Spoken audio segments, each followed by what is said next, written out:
This is Jason LeValley from Psychedelic Scene, and I'm talking to Stephen Roback and Matt Piucci from Rain Parade, who have a new album out called Last Days of a Dying Sun. Thank you both for joining me. Sure Can you thing. tell us a little bit about the early days of Rain Parade and how the band came together? Matt, why don't you go ahead and give the Oh, rundown?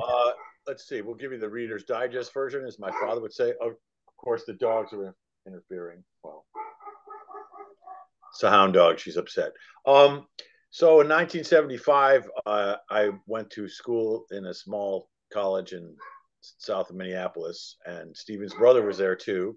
And we both were assigned roommates who didn't share the same life views about what we should be doing in college. So the school put us together, and we became roommates and then very good friends.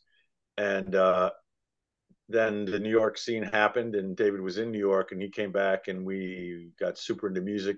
We we had a punk cover band, if you will, or a cover band. We weren't very good, but we had one, and we just thought that that was something we were going to do. And then in 1981, after corresponding and being in different cities, I moved to Los Angeles in the spring of 1981 and got to work on this project. And within a couple of weeks, David talked Stephen into quitting school. He came down from Berkeley, where we all ended up graduating. That's another story. But and then we got cracking, and we kind of holed up above their parents' garage and in other places, including Sue Hoff's grandfather's house in Santa Monica that he rented us. And we spent the next year formulating this project, learning how to write songs, learning how to get the sounds in our heads into, to actually realize them. And then Rain Parade is born. We went through several iterations. Rain Parade itself probably started.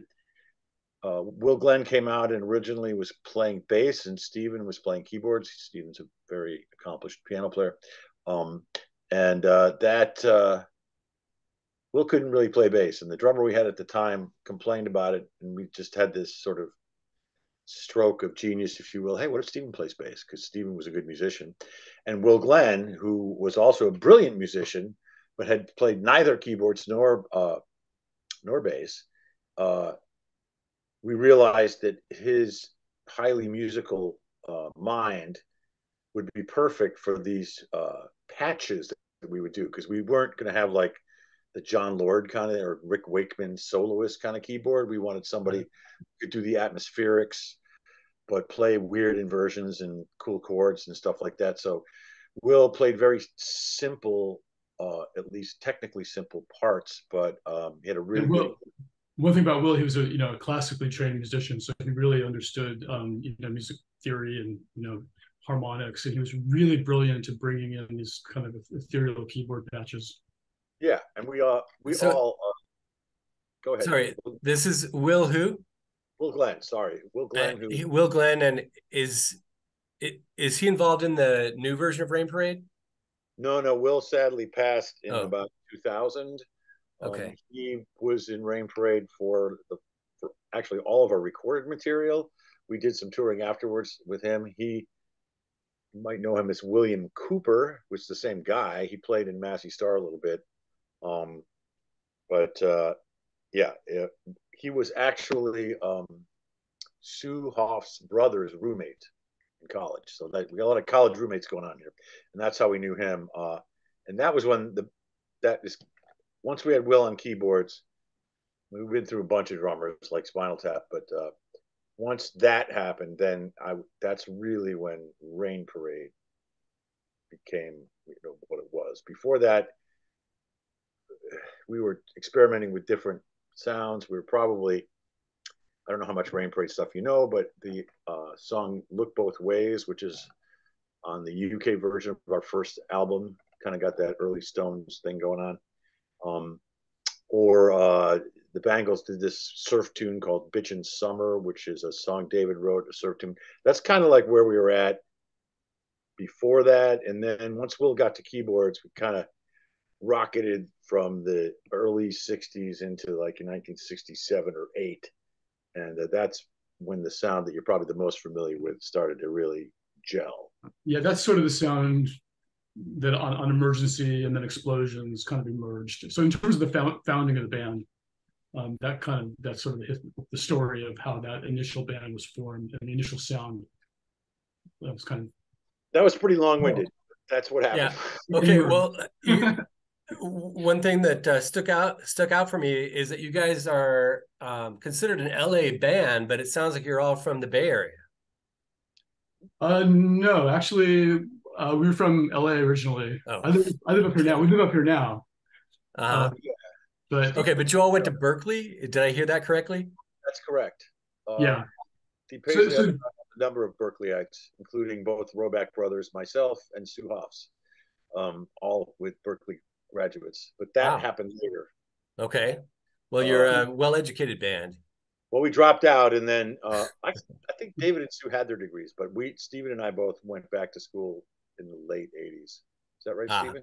Our record producer or our record company owner used to say, overqualified for the task at hand. Yeah. that was Ethan James. Oh, yeah. He said that, but anyway, another person who's not with us any longer. But yeah, so we formed in LA. So David and I grew up in LA, as Sue, and then Matt came out in '81. They asked me to join, and we all of the original Rain Parade music was produced and recorded in Los Angeles. Okay, but and you're younger. You're the younger brother, right? I am the younger brother. Okay. What were some of the key musical influences that shaped the band, shaped the sound? Well, there's so we were all big fans of kind of the contemporary music, punk music ish, of the mid '70s. I think Matt mentioned maybe Television, sort of the New York scene, Patti Smith. But we all grew up listening to the psychedelic music and music of the '60s, and of course there's the Velvets, Beatles, Hendrix, everybody. So we had that kind of more melodic rock background, but we were huge music fans in the late '70s. So we kind of, I'd say that what Rain Parade synthesized was our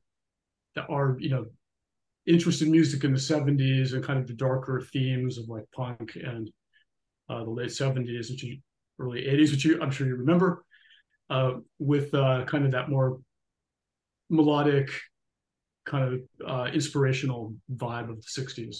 Yeah. Who came up with the band name? I think that was Will, actually.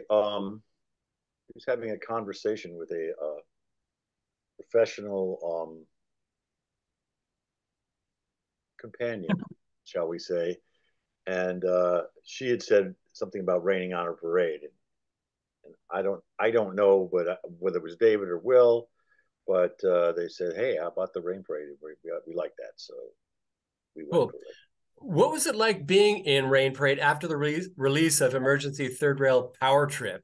Was the album heralded immediately, or did it like sort of grow in status over time? Well, we couldn't get arrested in LA, to be honest with you. Like I said earlier, we sort of labored in private for all of 1981. The only contact that we'd had with anybody was through Sue Hoffs of the Bangles, who Stephen and David had grown up with, lived down the street. And we went to see them, we were called the Colors. And we were very, very impressed with how cool they were, but they also seemed to be, using some of the elements of musically that we were. They looked great, both, You're talking about the Bangles? Yes, their clothes, their gear. We all had that vintage gear, which is even more vintage now. And then when we went out to play in '82, that was right after the release of our first single, we ran into Green on Red. They happened to be on the very bill of our very first show. We started hearing about this stuff, about Dream Syndicate and about the 3 o'clock, and who were then Salvation Army, and we'd seen those bands.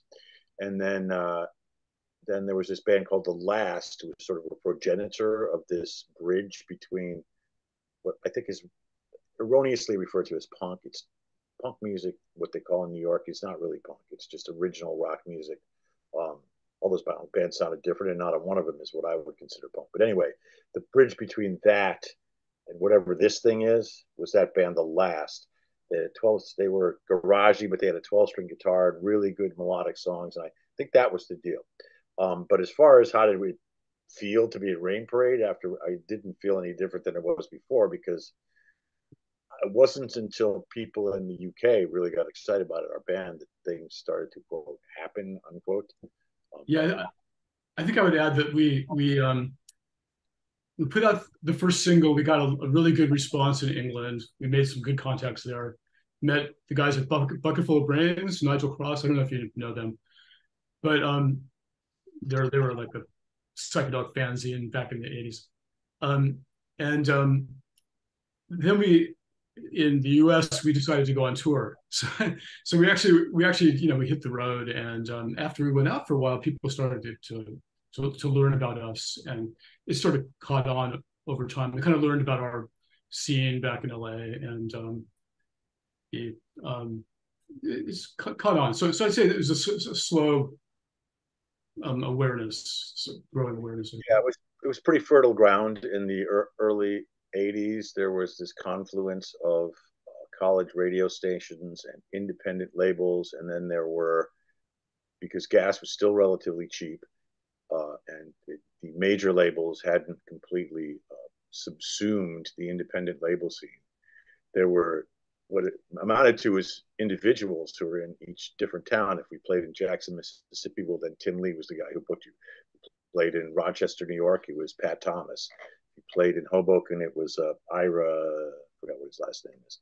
But there were individuals who really liked music who were able to talk these smaller clubs into booking these bands, and there was a connectivity between that and the bands, the labels, and then the radio stations.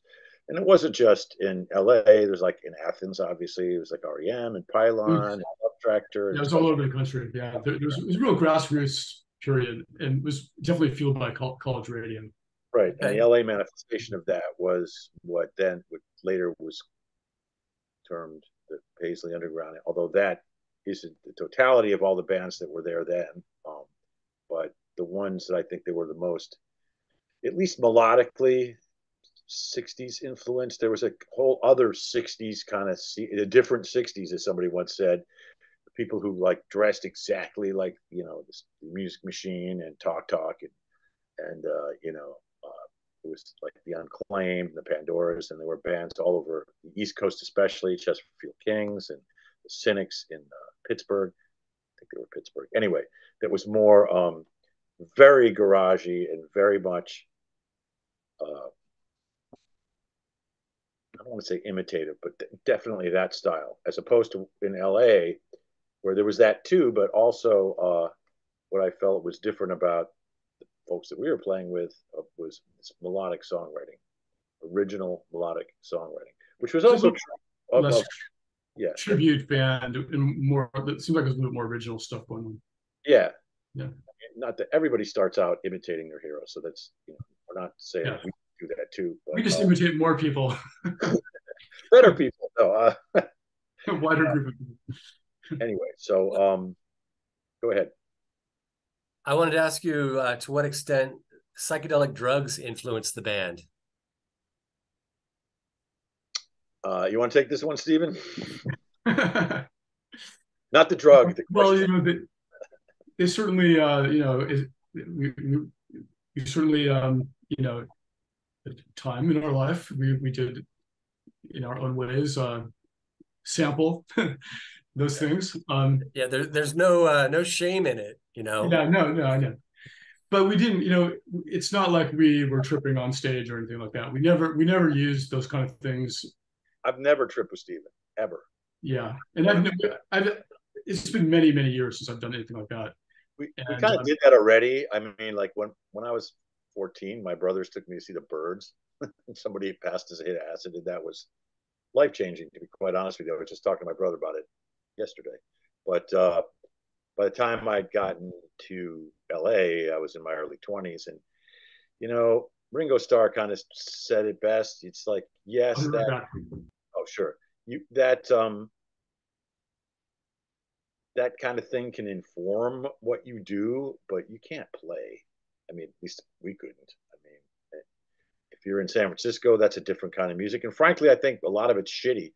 Not that I don't like the Dead or the Jefferson Airplane or those bands, but when they're tripping, they're not really that good. I don't think it's very hard to do that right.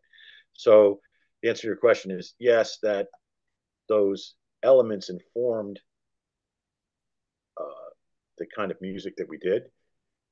But music's to quote Steven, music's the only drug. I mean, that's really what does it for us. And you can't really perform if your mind isn't. At least I couldn't. Well, I wasn't asking about, performing under the influence. I was really asking more like how much it influenced your, you know, writing, I guess. Yeah, that's kind of part of the package. Actually, you can, and I'll be honest. I mean, change in perspective from just a couple hits of pot can, and that I have come up with songs that way. So it's just the altered perspective is kind of part of it.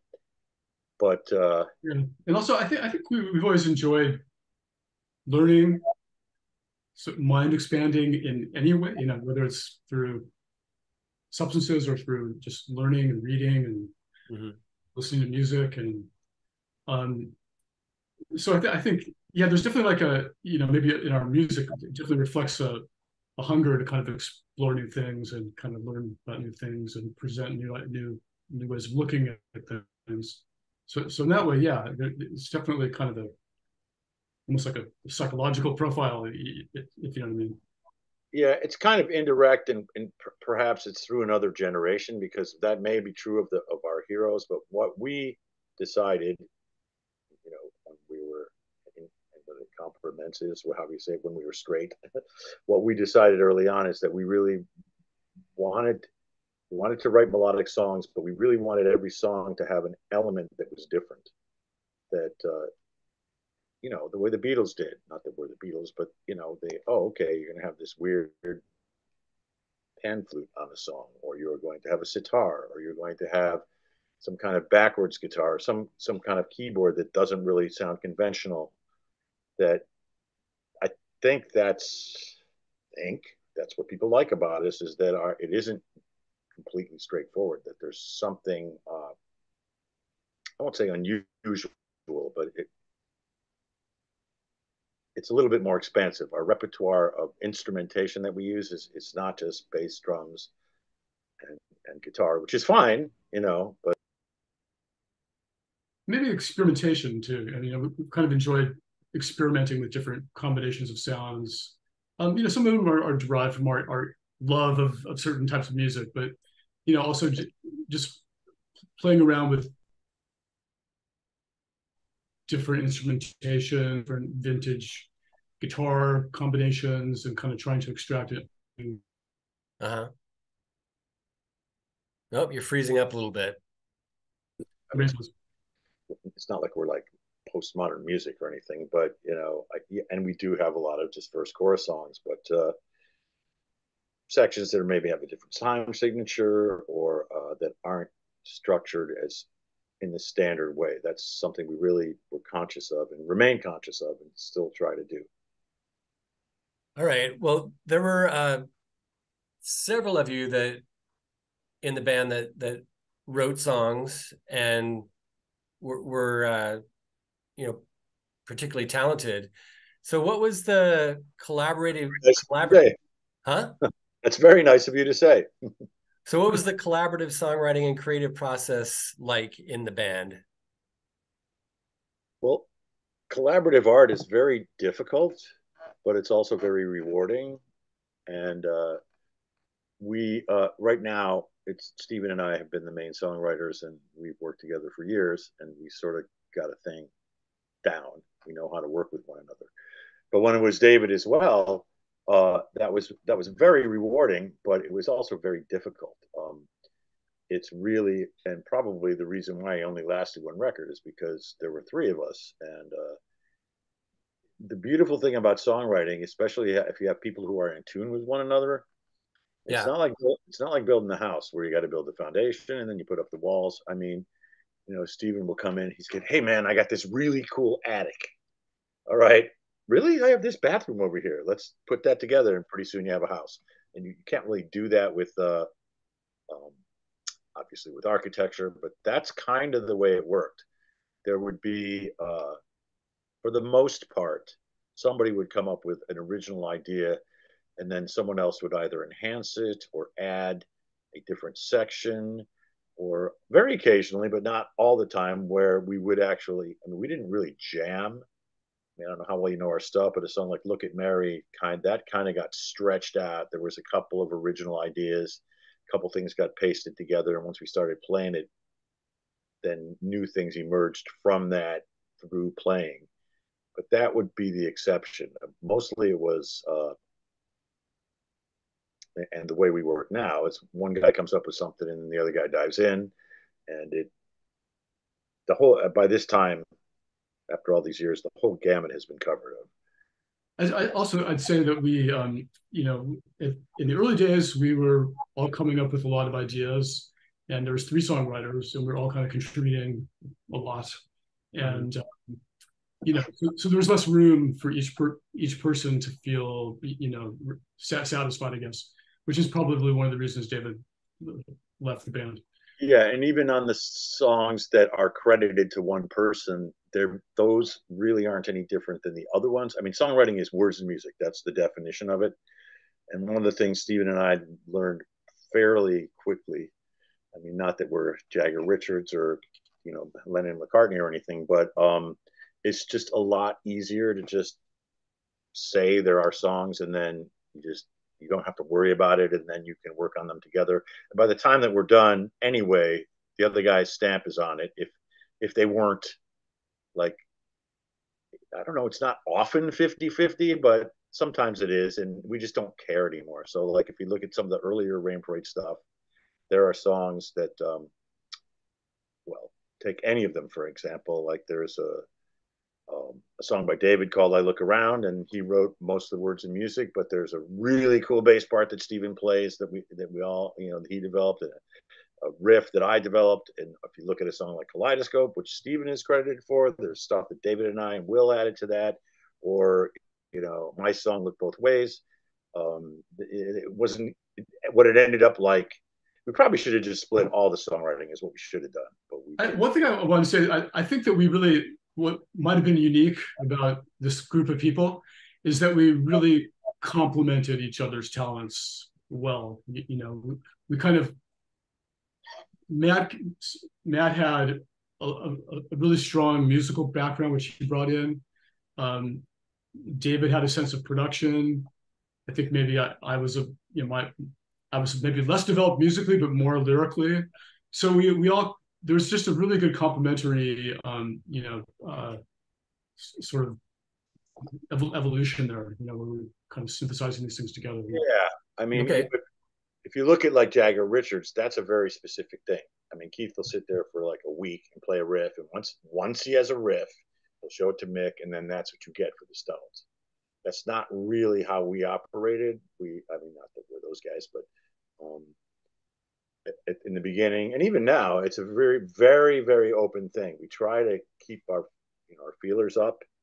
We both, at least Stephen and I, and then also David and Stephen and I back in the day, we all were very sensitive to what was going on. And in music, songs tend to talk to you, if that makes any sense. You just got to be listening to what's going on and be ready to capture what is there. It's almost like fishing. You can't be yelling and screaming. You got to be paying attention and listening, and then stuff will come. And I do believe that we, in the beginning and now, that's kind of the way we write. And I don't know if it's unique, but I don't know a lot of other bands that do that. A lot of bands that we know, it's like, hey, this is this guy's song, this is that guy's song, and then this guy's song sounds like that, this other guy's song sounds like that, or women.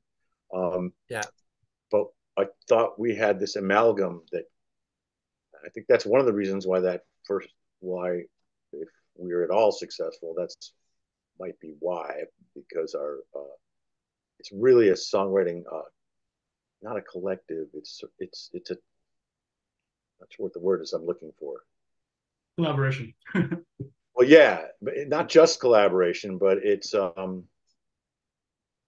I think we've been very open to bringing in yeah, different ideas and working through them. It's a process that we've developed between ourselves to generate stuff. And it's not like steak and potatoes and vegetables. It's a stew, or it's a gumbo, right? something like that, yeah. All mixed Okay.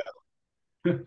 Well, Matt, you alluded to a couple times now, David leaving the band. And I was going to ask you about that. I know the official reason is that he left to join Rainy Day, which didn't make That, sense because that's like an all-star that's Paisley not Underground he uh, did that band that while he did was one covers album. right. So That's not accurate. yeah, so um, that didn't make sense to me. And I think you're Not true. what you're saying is that there were just some conflicts with the three of you contributing, and uh, that caused some frustration for David. Yeah. Well, I mean, at this stage, there's no real point I mean, yes, there were tensions, interpersonal tensions that arose from family things, and then from what you described. And I mean, David was extremely important in the early band in that he had a lot of connections that neither Stephen nor I did. And I think he felt a little, if I can try to get into his head, um, he felt a little bit like he was doing a lot and nobody else was doing anything, not the musical stuff, but the other stuff. And that was partly true. But I think the basic fundamental thing is that three songwriters is really really difficult. I mean, the Buffalo Springfield lasted what, like Three an albums. album and a half, three. Well, that the third one isn't really, it's really two albums and then some stuff they put together. But anyway, that doesn't matter. So although you may look at Emergency Third World Power Trip and he's sort of not cut out, but I mean, Steven and I like hit it off and really started cooking. And then we did this record, a lot of which we'd already recorded in other forms. And David, she's contributed whatever he did, but he sort of stopped, not stopped, but took a step back and was kind of like developing his own thing. And I mean, he needed to be the boss, and he wasn't, and that's kind of, for whatever stupid reasons of the moment existed, which are not important at this time. I think that was the fundamental thrust behind it, is he wanted to be the leader of a band. He really wasn't. And he wanted to focus on his specific songs. And he found this person, Kendra, and they were really good. The tour that we did, he played one show in New York with Kendra, and I think Steven played with him a little bit, and they were great. And I thought he just saw that this was what he wanted to do. It was a little more folky than we were at the time. Steven and I were getting a little bit harder. Not that, Break is just like super rock thing, but if you listen to the Explosions record, it's a little bit harder than um,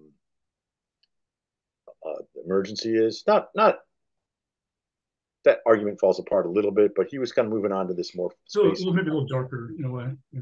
yeah, the spacey folk thing, and he had a new songwriting partner, and that's what he wanted to do. And Matt, one So other thing, Matt and I were, not to interrupt you, but like Matt and I kind of started working more on songwriting together. Like we came up with This Can't Be Today and kind of started generating more material. And then there was also the singing thing where we had three lead singers, right, yeah, which that's tough. it was just not enough room for everybody to like express themselves. So it was a big factor, along with whatever interpersonal or sibling things that were, Yeah. in terms of a creative situation, it just wasn't ideal.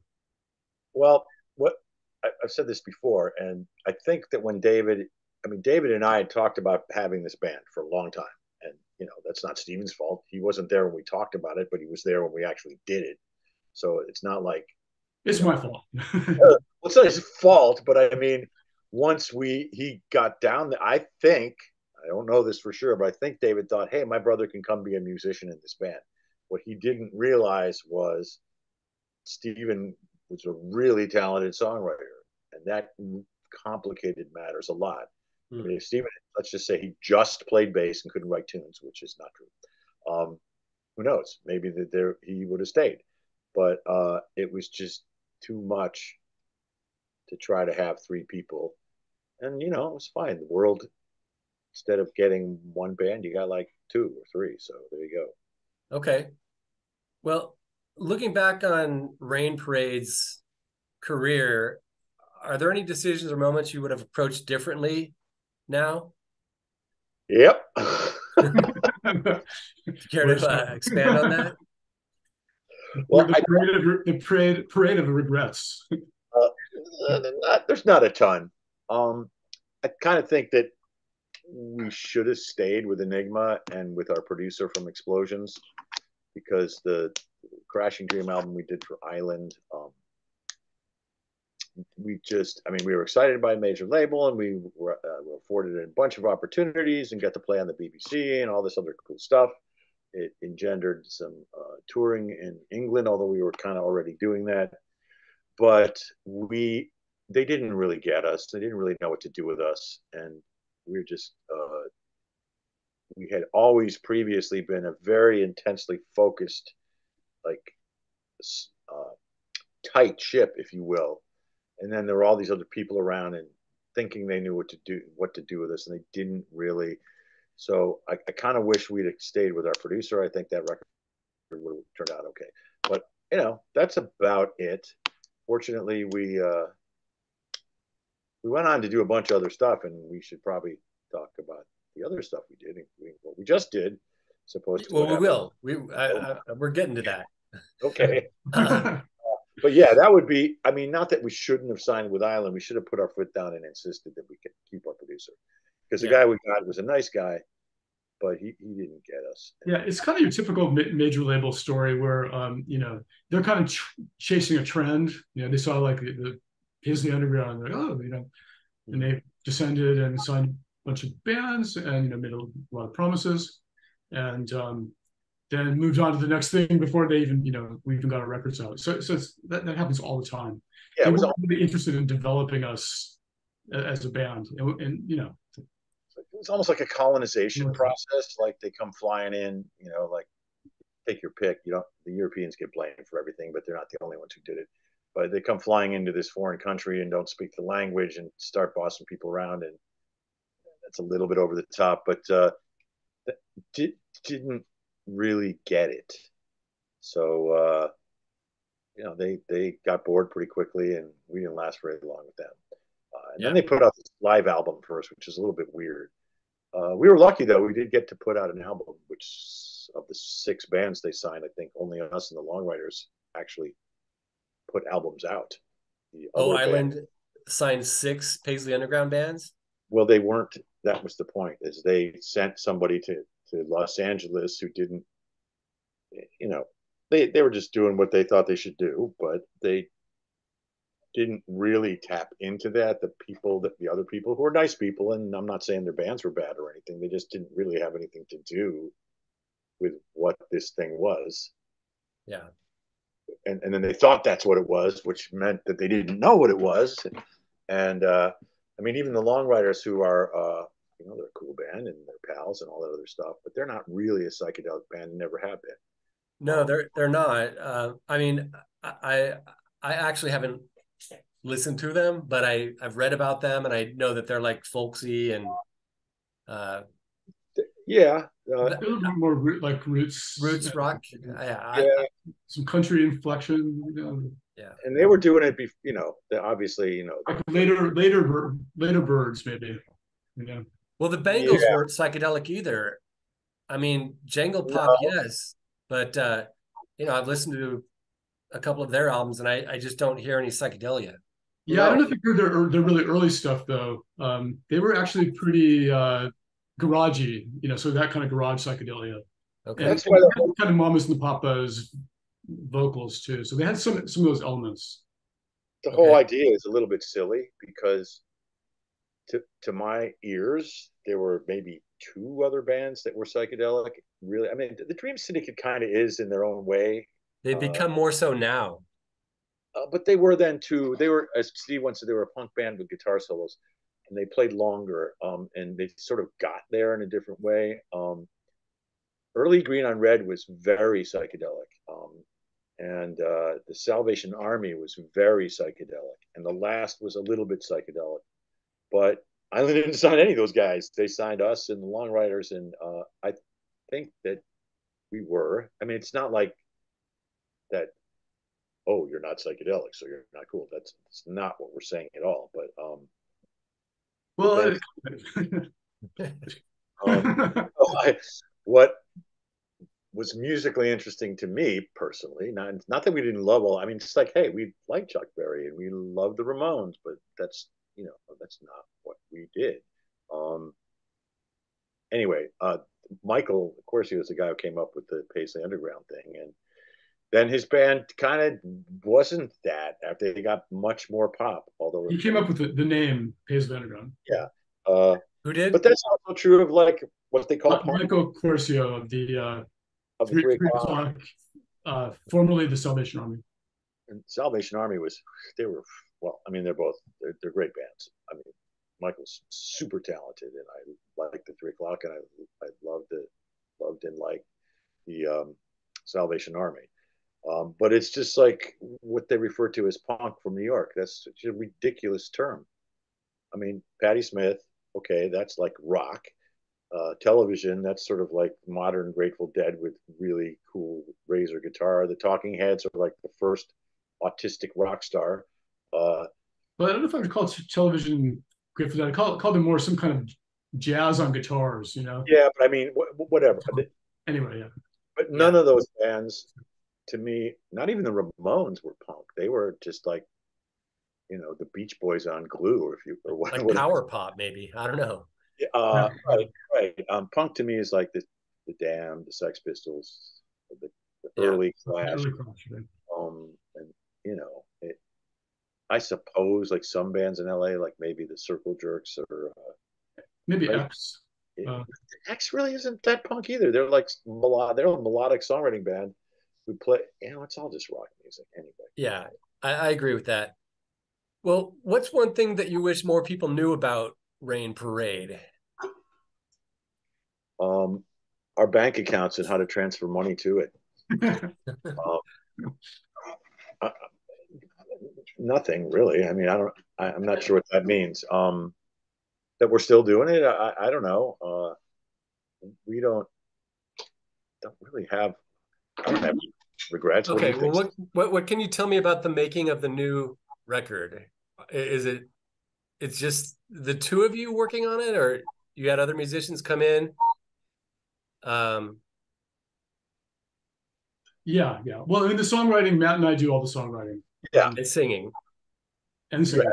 But We we do have other people that are contributing to the arranging and playing, and including John Thoman, who's guitar player who's actually been with us since 1980, since our third album, or I guess it was the second album. Okay. John also went to the same school as David, Stephen's brother, and I. And actually, he was in a band with that goofy punk cover band we had. We couldn't figure anything out. And John came over to David's house to purchase something. And we're trying to figure out a song. And we're like, hey, John, can't figure this out. He goes, give me that guitar. And he could play it then. So then he joined our band, and he's the longest standing band. It's worth mentioning these other people. John's been around for a while. Our drummer is Stefan Hunke, who I've known for a long time, and I know from playing with Billy Talbot from Crazy Horse, and then Mark Hanley, who is a friend of ours who plays on about half of the stuff. Those are the musicians, and of course this guy Derek C, who's from Los Angeles, who's played in a number of bands. Really, really super good guitar player, and Yeah. all those guys kind of throw in. But predominantly, it's Stephen and I writing songs, and I think that's kind of because we learned to, I mean, not that those guys aren't capable of doing that. It's just, uh, we got this groove going. We have a thing going where we can really communicate to each other musically. We have a really strong sense of what we want to hear and what. Yeah, we should also mention Jim Hill, our Oh producer, yeah, Jesus. who's been really instrumental in kind of helping us realize our ideas. He might as well be in the band. He was the producer of our EP, and he was the one who did not produce the album after that. And then between the late '80s and the early 2000s, well, even up to 5 or 6 years ago, Stephen and I have made several records as Viva Saturn or the Hellenes, and Jim helped mix some of the Hellenes. He's wasn't on any of the Viva Saturn stuff, but and I realized that all the stuff he mixed sounded better than all the stuff he didn't mix. And then once I realized that, when the next Hellenes album came, so basically in about 2005, I think Steven moved back to the Bay Area, and that's kind of when we got rolling again. Is that right, Steven? About that, maybe a little bit later, but yeah, yeah. And then we were in the same town again because there was a period. I moved up here in the '80s after Rain Parade, and I've been up here for a while. And then John has been up here for quite some time. And then Steven moved up in 2005, and then he and I slowly started to work on stuff again. And eventually we got started working with Jim Hill again. Correct, because he did. Yeah, he worked on the Hellenes project, and then this 3x4 thing, which was the sort of round robin of doing each other's songs with the Dream Syndicate and right. That was 4 Paisley Underground bands doing 3 songs each of another band, right? Correct. Is that correct? Okay. That was fun. I'm not familiar with anybody else doing that. That kind of got the juices flowing again. And then and we played a few shows with those guys, and it was all really all those other bands had sort of gotten together again, and it's really kind of a unique thing because things tend to fall apart. They don't tend to come back together once they're falling apart, and so that was really a cool thing. And we, it's not like we were like best friends or anything with these guys, but we always liked them and sort of kept in touch. Some more than others, but re-experiencing this, it was like, wow, these guys are great. This is fun. So we are actually more in touch now. And those guys, some of them, like Danny Benaire plays a little bit. He's a drummer from 3 o'clock on the 3x4 stuff of ours. And Vicky and Debbie Peterson sing on some of that. And then when we did this new record, they did the same. So I guess Stephen and I have had a backlog of songs for a long time, and once we got going again with the 3x4 stuff, we just started to write together again. And then I don't know, about 4 years ago, 4 or 5 years ago, we realized we had enough to actually try to do a record, and we started to play with all these guys again. And we were working with Jim, and we actually kind of came back together. It was a little bit earlier, around maybe 2012 or so. correct. Together we were invited to play a show in Atlanta for a friend of ours, Bobby Sutcliffe, who was in an accident, so it was like a benefit. And we started playing at that time. And then right after that, there was a Paisley Underground concert series.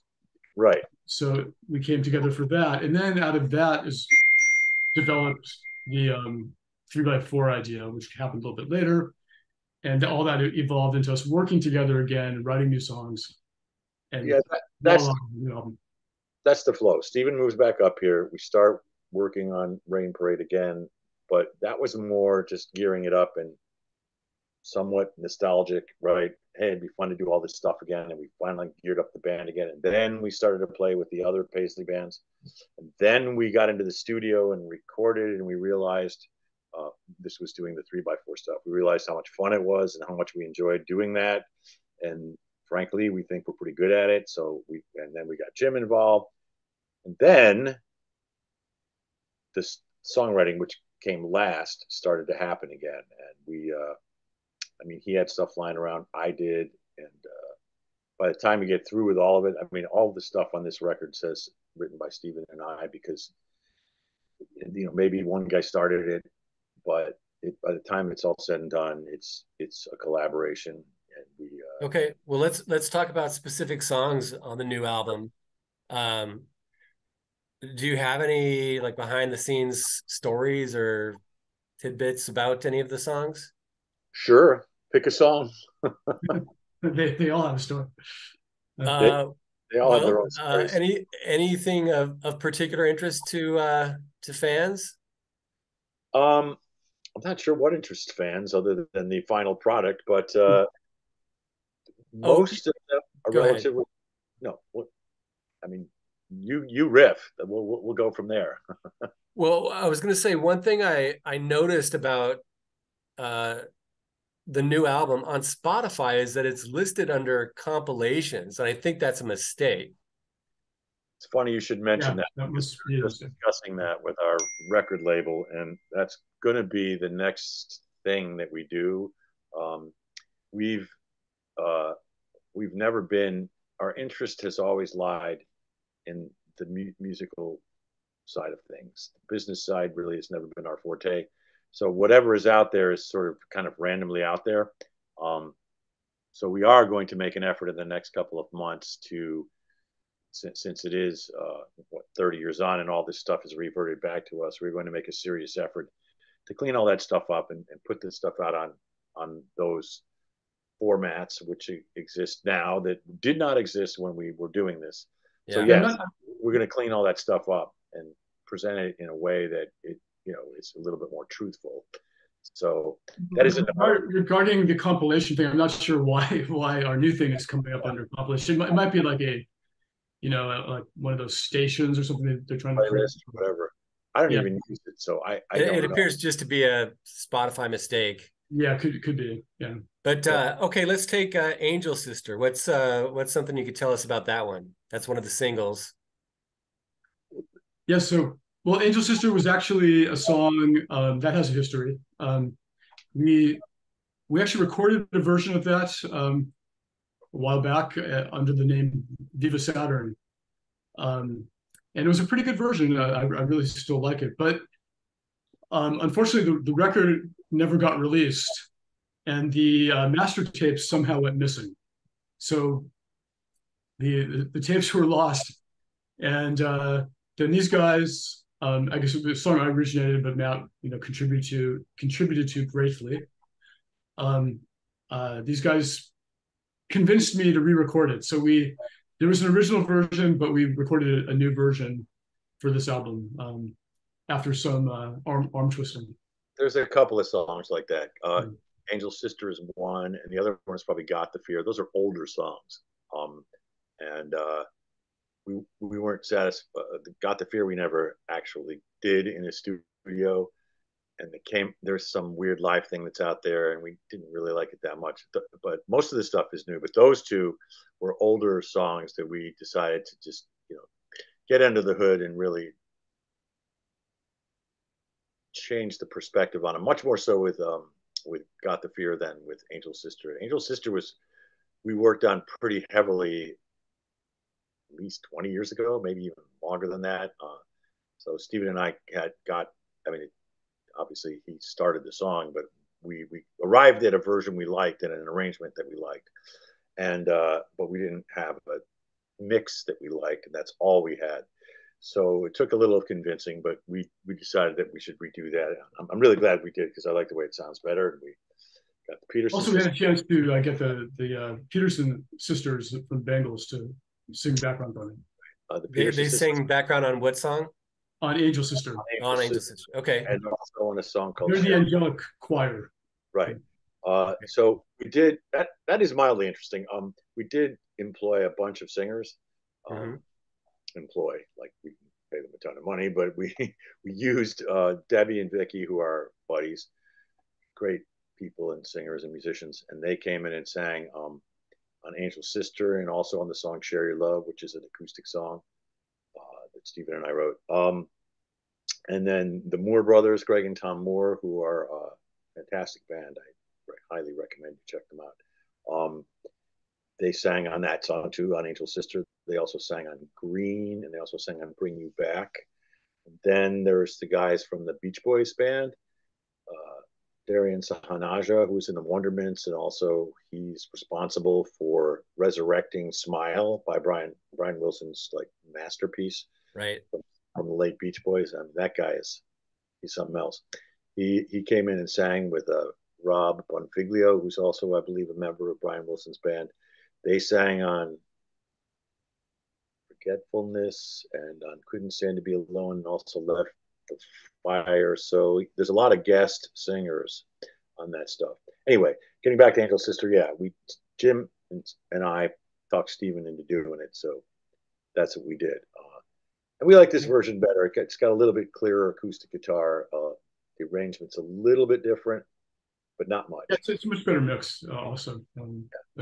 Jim didn't mix the other one, so that's and just recording value. It's less mushy, more clean and kind of crisp, and a little bit more drive-in, which is nice.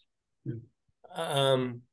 Were you? I wasn't able to see anything or notice anything online about a tour. Are you guys going to be touring in support of the album? Well, we would like to play live. Touring is it really is a matter of finance more than anything else. Stephen and I recently, I guess not that recently, it was in March. We went out and did a tour with the Dream Syndicate in the With UK. who? The Dream Syndicate. We played with those guys, but it was just Stephen and I, and that was kind of a revelation. We really enjoyed that, getting stripping things down. He played acoustic, I played electric and acoustic, and it was very it was nice to open that stuff up.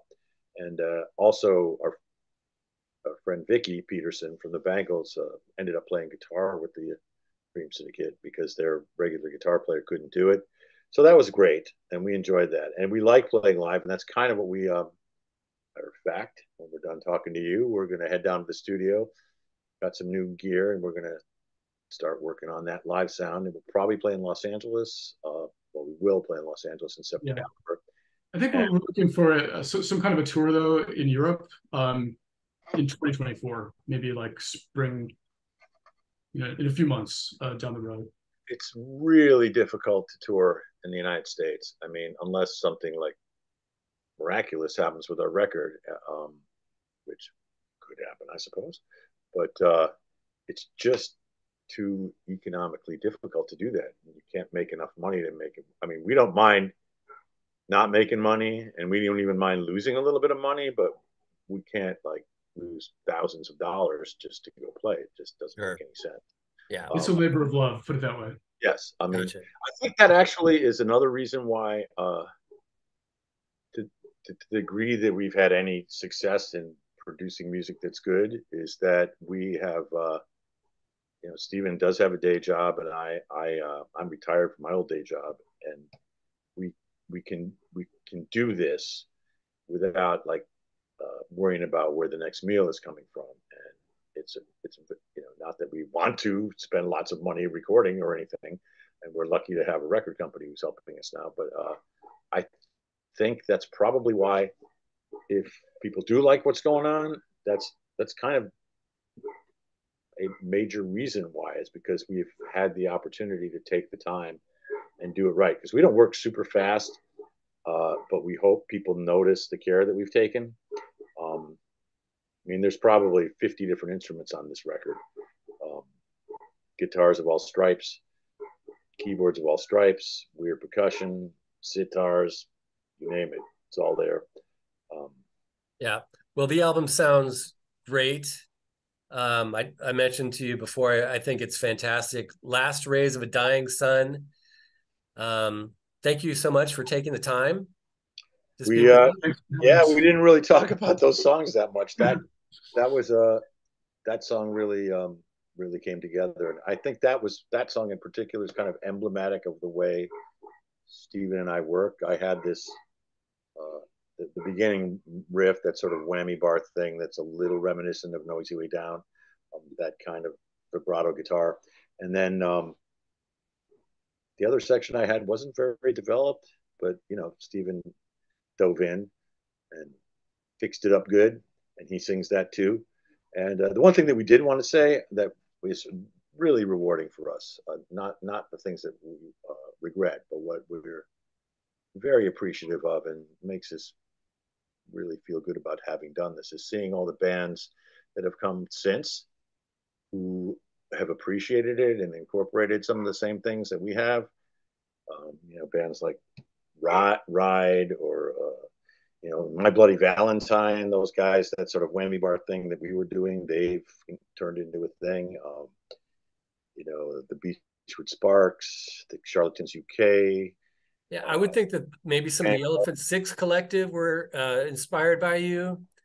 We don't know those guys, but when we played in England, for instance, we went up to Glasgow, and Gerard Love, excuse me, from Teenage Fan Club showed up. He's just a wonderful, sweet man, and we loved that band. And he told us, he goes, we weren't going to do this till we heard you guys, and then we met the guy from the Stone Roses, the bass player Manny, in Manchester. He basically said the same thing, and that's like just so rewarding and inspiring, and makes us feel really good. So I guess that's what to contributed to the world of music. Yeah, that's what does it for us. Even though you didn't ask, but that is what it's really the only. If I had to say, hey, what was it you wanted to do when you started out doing this stuff? The idea that we could be that to somebody else, like the way we loved television or the Talking Heads or something like that. That there were bands that exist now. Velvet Underground or something like that. Right. Yeah. What said, nobody bought. 30,000 records were bought, but everybody who bought a record started a band. I don't think that's true about us, but that same thing is really inspiring, and we're very pleased, and we hope to. We're working on new stuff, and we'll just keep doing it. Yeah, and I would think that with the rise of neo psychedelic bands today, that more and more artists are going to discover your music and be influenced by it. Well, it seems like in the great scheme of rock and roll, these things sort of cycle through. I mean, I think people are going to always come back to melodies and to guitars and to honest expression. I don't necessarily mean like Americana was a big thing, and that's not a bad thing. That sort of root stuff, but there is this other lineage of like the Byrds and the Buffalo Springfield and the Beatles that I think really people respect that. I heard some band today I'd never heard of called, it's kind of a dumb name, called the car seat headrest or something like that. Oh, I've heard of them. They had this really long song called "Hey Space Cadet." That was it, and it was like 7 minutes long. And I was like, man, this is really beautiful. It's like really cool, not jangly guitar, but it was spacey and it had a lot of emotion to it. It's great. It's great to have something other than the pounding. Even if it's like Portishead or whatever. That psychedelic to us just means kind of mind expanding and not. It's the upper regions of the body as opposed to the lower regions. Although rock and roll's got both, right? You got to have that lower region too. But the mind is the coolest organ. Anyway, yeah. But I digress. Your first album is on my list of the 100 greatest psychedelic albums of all time. Well, thank you. Yeah. Cool. Thank you. Anyway, I think it's going to continue to inspire for years to come. Great. Well, maybe the top 500 will. No, I said maybe the new one will make your top 500. Well, maybe. You got to get it off the. You got to get Spotify to fix it because that could be hurting your streams. Yeah, thanks for bringing that to our attention. Yeah. It does seem to be, some of our singles seem to be doing really well on YouTube. And we do need to fix that. But the thing about, what we realize now, I mean, we can never be new again. You just can't. And we understand that. That first record. I've kind of forgotten about this whole record review process. It's been a while, I forgot. Oh, yeah, people can actually review these things and talk about it. So, Yeah, I mean, that's kind of reset my mind. Like, oh yeah. So thanks for having us. I really appreciate it very much, and we appreciate your attention and your consideration. Thank you so much. Well, I really appreciate your time, and it was great meeting you, Matt and Stephen. Thank you so much. Well, if we're ever in Arizona, we'll see you. Please do get in touch with me. Cools down enough for human beings to live there again. Okay, so be safe. All right, thanks. Take care. All right, take care.